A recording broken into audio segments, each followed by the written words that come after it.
করিমগঞ্জ জেলার বদরপুরে আটক ভুয়া এন্টি করাপশন দুর্নীতির দমন কর্তা। বরাক উপত্যকায় পুনর্বার ধরা পড়ল একজন ভুয়া সরকারি বিষয়, ভুয়া চিকিৎসক, ভুয়া পুলিশ কর্ম এবং এবার বদরপুরে ধরা পড়ছে একজন ভুয়া এন্টি করাপশন বিষয়া। বদরপুর পুলিশ এক বিশেষ অভিযান চালিয়ে আটক করেছে ভাঙা কনকলস গ্রামের বাসিন্দা এসএম জুবেল আহমেদ নামক প্রতারককে। পুলিশ সূত্রে অনুসারে সাধারণ জনতাকে প্রতারণা করার কারণে সে ব্যবহার করেছিল অ্যান্টি করাপশন স্টিকার এবং সে তার নিজের আলট্রো গাড়িতে অ্যান্টি করাপশনের ভুয়া স্টিকার লাগিয়ে ঘুরে বেড়াতো।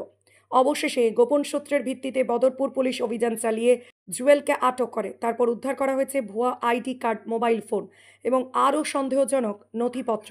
এ ঘটনার পর সাধারণ জনগণের মনে সৃষ্টি হয়েছে গভীর চিন্তা এবং আতঙ্ক। পুলিশের সন্দেহ এই ভুয়া অ্যান্টি করাপশনের পেছনে এক বৃহৎ চক্র সক্রিয় হয়ে থাকতে পারে বলে ধারণা করা হয়েছে। ইতিমধ্যে জুবেল আহমেদের বিরুদ্ধে মামলা রুজু করেছে পুলিশ, তদন্ত অব্যাহত রাখছে।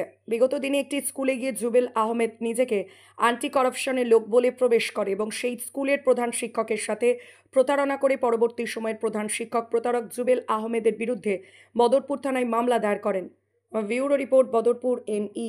বিগত প্রায় অনেকদিন ধরিয়া এই জুবেল আহমদ বাঙ্গা কলেজের গ্রামে আমার ভাই একজন সরকারি স্কুলের হেড টিচার, ওকে থ্রেট দিয়ে আসছিল বহুদিন ধরে নিজেকে অ্যান্টি করাপশনের লোক বলে পরিচয় দিয়ে।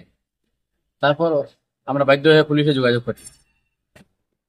গতকালকে পুলিশের ব্যবস্থা নিয়েছে, পুলিশ একজনকে জুবেল আহমদকে অ্যারেস্ট করে যেতে হয়েছে।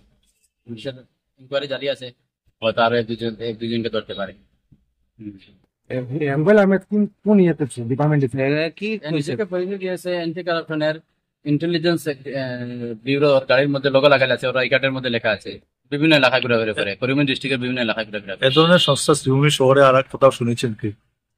তার এখন অনেক ক্ষেত্রে আছে, অনেক মানুষকে সে নিজেকে ক্রাইম ব্রাঞ্চের লোক পরিচয় দিয়ে থ্রেট দিতে থাকে।